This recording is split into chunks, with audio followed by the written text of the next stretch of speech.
Existe uma voz muito sutil que ela tem ecoado durante décadas e que tem moldado pensamentos e sentimentos de muitas mulheres. E não pela força, mas pela repetição, pela narrativa. E muitas dessas mulheres, sem perceber, feridas, estão construindo as suas vidas a partir de referências que não nasceram do coração de Deus.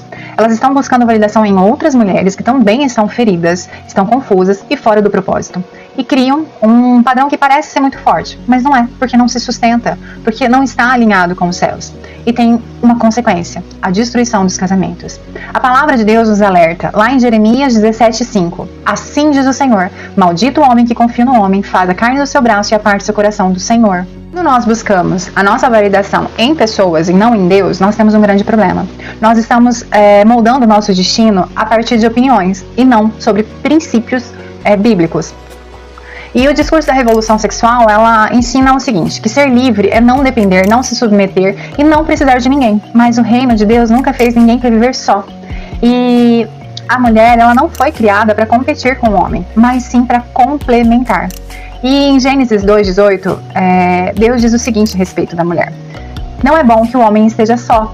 Far-lhe-ei uma ajudadora que lhe seja idônea. E quando nós olhamos para a palavra, vemos que a mulher virtuosa nunca foi limitada. Ela era ativa, produtiva, sabia em todas as áreas. Então a mulher de Provérbios 31, ela faz outras atividades, ela realiza outras atividades. Ela buscava, por exemplo, lã e linho para trabalhar com suas mãos, ela examinava uma propriedade para adquiri-la. Ela plantava uma vinha, ela fazia panos para vender, ela provia alimento para sua casa, ela negociava, empreendia, administrava, mas sem abandonar o centro, que era o lar. E ela não vivia para os aplausos no mundo, para buscar o seu valor no mundo, mas para cumprir um propósito diante de Deus. Enquanto isso, o homem também recebe um chamado muito claro de Deus. Lá em 1 Timóteo 3:4 vai dizer o seguinte, que ele governasse bem a sua casa. Em Colossenses 3:19 vai dizer o seguinte, marido, amai vossas esposas e não a trateis com amargura. Em Tito 2:2 vai dizer o seguinte, sejam sóbrios, respeitáveis, sensatos e sãos na fé. O homem é chamado para liderar com amor. Não apenas liderar com amor, mas com responsabilidade e também com temor a Deus. Não com dureza e nem com omissão.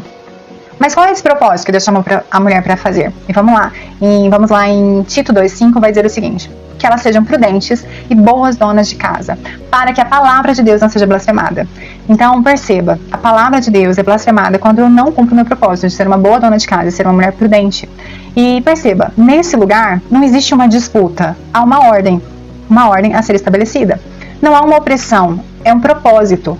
Mas quando a mulher ela rejeita o papel de edificar e o homem rejeita o papel de liderar, nós entramos com um lar em desordem. A maternidade passa a ser um peso e o cuidado como um atraso.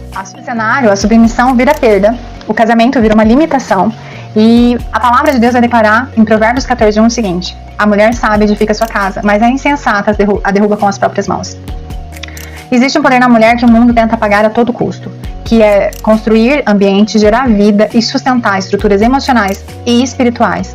E quando esse poder dessa mulher é mal direcionado, isso não vira liberdade. Não tem como resultado a liberdade, mas sim uma ruína silenciosa. O mundo pode até aplaudir conquistas, mas ele não sustenta famílias. O mundo valida momentaneamente, mas não protege os destinos. Porque lá em Mateus 6:21 vai dizer assim, porque onde está o teu tesouro, aí também está o teu coração. Não é sobre abandonar os seus sonhos, é sobre alinhá-los na perspectiva correta dos céus. Não é sobre parar de trabalhar, é sobre não perder o propósito.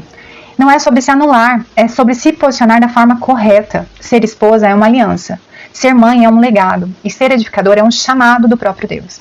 E quando tudo volta para o lugar certo, o lar deixa de ser um campo de conflito, um campo de batalha e se torna um ambiente de paz e de crescimento e de presença de Deus. Lá em Salmo 127:1 vai dizer o seguinte, se o Senhor não edificar a casa, em vão trabalham os que a edificam. Por fim, não é o mundo que sustenta o casamento, mas sim o seu alinhamento com os céus. E que Deus te abençoe.